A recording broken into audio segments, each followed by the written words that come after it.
Chapter 10. Rosa's Sacrifice.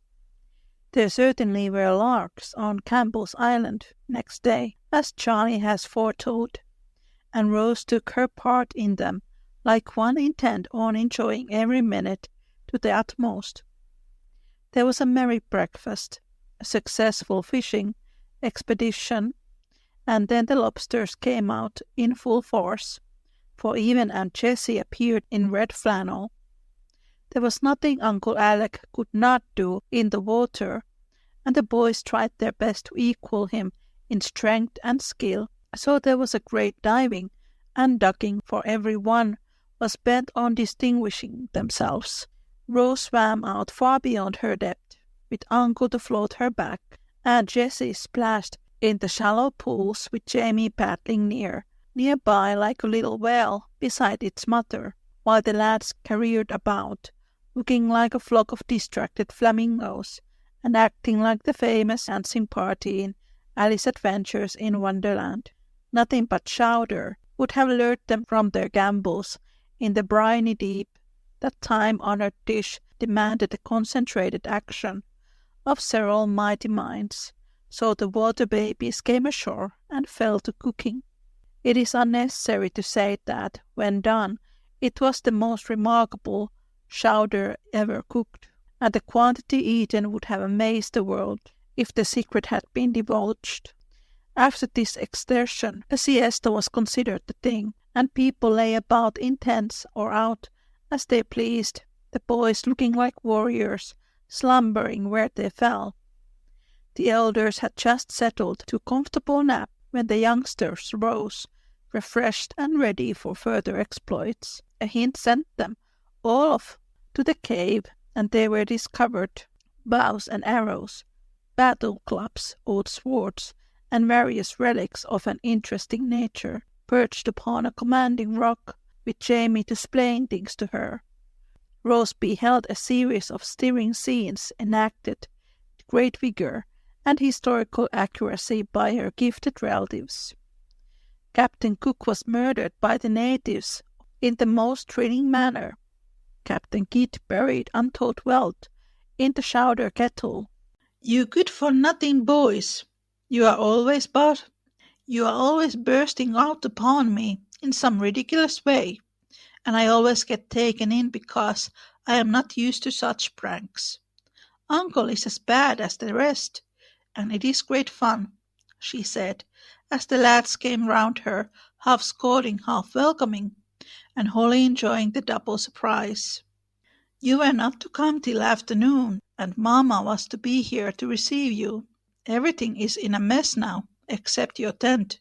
We got that in order the first thing, and you can sit there and see us work," said Archie, doing the honours as usual.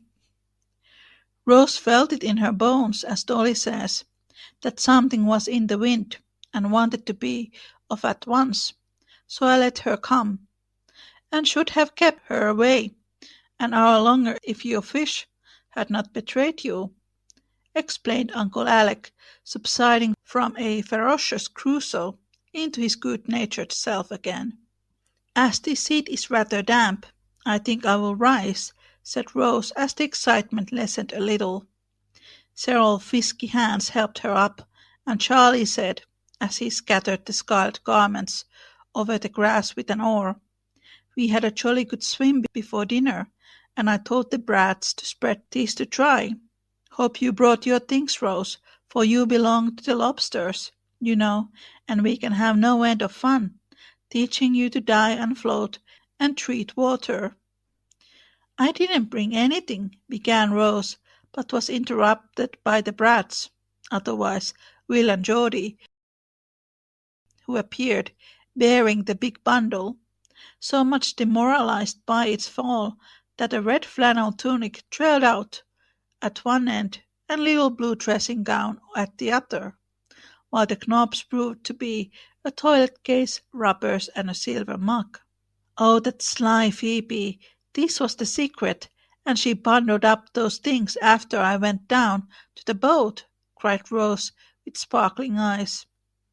"Guess something is smashed inside, for a bit of a glass fell out," observed Will, as they deposited the bundle at her feet. "Catch a girl going anywhere without a looking-glass. We haven't got one among the whole lot of us," added Mag with masculine scorn. Hello, friends. It is Niina from the Little Woman podcast. Just to let you all know that the Little Woman podcast episode transcripts are now available as books. You can find them as paperbacks and ebooks. They are wonderful reading for all the fans of Louisa May Alcott. You can find all the links from the description. And now, back to the show. "Dandy has. I caught him touching up his wig behind the trees after our swim," cut in Geordie, wagging a derisive finger at Steve, who promptly silenced him by a smart rap on the head with the drumstick he had just polished off. "Come, come, you lazy lubbers, fall to work, or we shall not be ready for mamma. Take Rose's things to her tent, and tell her all about it, Prince. Mac and Steve, you cut away and bring up the rest of the straw, and you small chaps, clear off the table. If you have stuffled all you can, please, uncle, I'd like your advice about the boundary lines and the best place for the kitchen." Everyone obeyed the chief, and Rose was escorted to her tent by Charlie, who devoted himself to her service. She was charmed with her quarters, and still more so with the program which he unfolded before her eyes as they worked. "We always camp out somewhere in vacation, and this year we thought we would try the island. It is handy, and our fireworks will show off well from here. Shall we stay over the fort? 3 whole days? Oh me, what frolic it will be!" "Bless your heart, we often camp for a week, we big fellows, but this year the small chaps wanted to come, so we let them. We have great larks, as you see, for we have a cave and play Captain Kidd, and have shipwrecks and races and all sort of games. Arch and I are rather past that kind of thing now, but we do it to please the children," added Charlie, with a sudden recollection of his 16 years. "I had no idea boys had such good times. Their plays never seemed a bit interesting before, but I suppose that was because I never knew any boys very well. Or perhaps you are unusually nice ones," observed Rose, with an artless air of appreciation that was very flattering.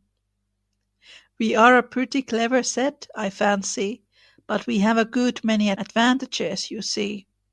There are a tribe of us, to begin with, then our family has been here for ages, and we have plenty of spondolex, so we can rather lord it over at other fellows, and do as we like.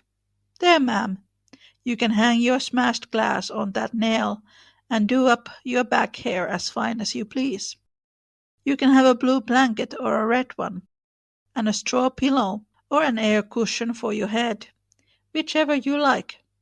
You can trim up to any extent, and be as free and easy as squawks in a wigwam, for this corner is set apart for you ladies, and we never cross the line uncle is drawing until we ask leave. Anything more I can do for you, cousin?" "No, thank you. I think I will leave the rest till auntie comes, and go and help you somewhere else if I may." "Yes, indeed. Come and see to the kitchen. Can you cook?" asked Charlie, as he led the way to the rocky nook where Archie was putting up sailcloth awning. "I can make tea and toast bread." "Well, we'll show you how to fry fish, and make show there. Now you just set these pots and pans round tastefully, and sort of tidy up a bit, for Aunt Jessie insists on doing some of the work, and I want it to be decent here." By 4 o'clock the camp was in order, and the weary workers settled down on Lookout Rock to watch for Mrs. Jessie and Jamie, who was never far from Mamma's apron strings. They looked like a flock of bluebirds, all being in sailor rig, with blue ribbon enough flying from the 7 hats to have set up a milliner. Very tuneful bluebirds they were too, for all the lads sang, and the echo of their happy voices reached Miss Jessie long before she saw them. The moment the boat hove in sight up went the island flag, and the blue jackets cheered lustily, as they did on every possible occasion, like true young Americans. This welcome was answered by the flapping of a handkerchief, and the shrill "rah, rah, rah" of the one small tar who stood in the stern, waving his hat manfully, while a maternal hand clutched him firmly in the rear. Cleopatra, landing from her golden galley, never received a heartier greeting than "Little Mom," as she was borne to her tent by the young folk, for love of whom she smilingly resigned herself to 3 days of discomfort, while Jamie immediately attached himself to Rose, assuring her of his protection from the manifold perils which might assail them. Taught by long experience that boys are always hungry, Aunt Jessie soon proposed supper, and proceeded to get it, enveloped in an immense apron, with an old hat of Archie's stuck atop of her cap. Rose helped, and tried to be as handy as Phoebe, though the peculiar style of table she had to set made it no easy task. It was accomplished at last, and a very happy party lay about under the trees, eating and drinking out of anyone's plate and cup, and quite untroubled by the frequent appearances of ants and spiders in places which these interesting insects are not expected to adorn. "I never thought I should like to wash dishes, but I do," said Rose, as she sat in a boat after supper, lazily rinsing plates in the sea, and rocking luxuriously as she wiped them. "Mom is mighty particular. We just give them a scrub with sand, and dust them off with a bit of paper. It is much the best way, I think," replied Geordie, who posed in another boat alongside. "How Phoebe would like this. I wonder Uncle did not have her come. I believe he tried to, but Dolly was as cross as 2 sticks, and said she couldn't spare her. I'm sorry, for we all like the Phoebe bird, and she would chirp like a good one out here, wouldn't she? She ought to have a holiday like the rest of us. It is too bad to leave her out." This thought came back to Rose several times that evening, for Phoebe would have added much to the little concert they had in the moonlight, would have enjoyed the stories told, being quick at guessing and conundrums, and laughed with all her heart at the fun. The merry going to bed would have been the best of all, for Rose wanted someone to cuddle under the blue blanket with her, there to whisper and giggle and tell secrets, as girls delight to do, long after the rest were asleep. Rose lay wide awake, excited by the novelty of all about her, and a thought that had come into her mind. She heard a city clock strike 12. A large star, like a mild eye, peeped in at the opening of the tent, and the soft splash of the waves seemed calling her to come out.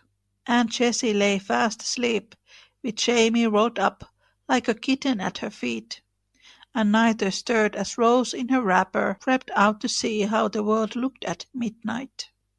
She found it very lovely, and sat down on a cracker keg to enjoy it with a heart full of the innocent sentiment of her years. Fortunately, Dr. Alex saw her before she had time to catch cold, for coming out to tie back the door flap of his tent for more air, he beheld the small figure perched in the moonlight. Having no fear of ghosts, he quietly approached, and seeing that she was wide awake, said with the hand on her shining hair, "What is my girl doing here?" "Having a good time," answered Rose, not at all startled. "I wonder what she was thinking about with such a sober look." "The story you told of the brave sailor who gave up his place on the raft to the woman, and the last drop of water to the poor baby. People who make sacrifices are very much loved and admired, aren't they?" she asked earnestly. "If the sacrifice is a true one, but many of the bravest never are known, and get no praise. That does not lessen their beauty, though perhaps it makes them sadder, for we all like sympathy." And Dr. Alex sighed, a patient sort of sigh. "I suppose you have made a great many. Would you mind telling me some of them?" asked Rose, arrested by the sigh. "My last was to give up smoking," was the very unromantic answer to her pensive question. "Why did you?" Bad example for the boys. That was very good of you, uncle. Was it hard? I am ashamed to say it was, but as a wise old fellow once said, it is necessary to do right. It is not necessary to be happy. Rose pondered over the saying, as if it pleased her, and then said, with a clear, bright look, "A real sacrifice is giving up something you want or enjoy very much, isn't it?" "Yes." "Doing it one's own self, because one loves another person very much, and wants her to be happy." "Yes." "And doing it pleasantly and being glad about it, and not minding the praise if it doesn't come." "Yes, dear, that is the true spirit of self-sacrifice. You seem to understand it, and I dare say you will have many chances in your life to try the real thing. I hope they won't be very hard ones." "I think they will," began Rose, and there stopped short. "Well, make one now and go to sleep, or my girl will be ill tomorrow, and then the aunts will say camping out was bad for her. I'll go. Good night." And throwing him a kiss, the little ghost vanished, leaving Uncle Alec to pace the shore and think about some of the unexpected sacrifices that had made him what he was.